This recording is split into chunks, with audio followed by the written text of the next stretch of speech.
পুরনো স্মৃতি ফিরে দেখা। কথাটা কেন বললাম বলো তো? এই যে জায়গাটা দেখছো, দেখে বুঝতেই পারছো কতটা অগোছালো হয়ে আছে।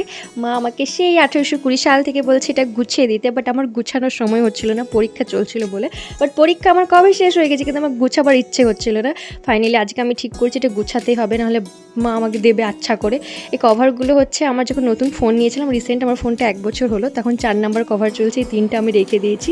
আর এই যে এইটা আমাকে সাইবার দিয়েছিল আগের বছর বার্থডেতে, কি দারুণ না? এটা ও নিজের হাতে বানিয়েছিল, কি ভীষণ সুন্দর ছিল।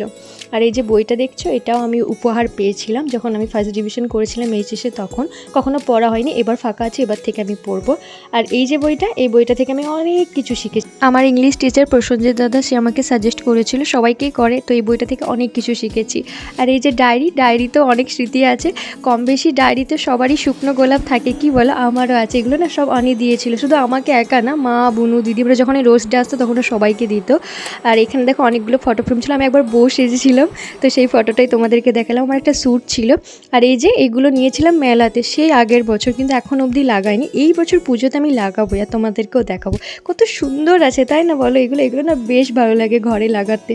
তো আর এই যে এটা দেখছো, এটাও একটা গিফট, আমি না দিদি পেয়েছিলাম।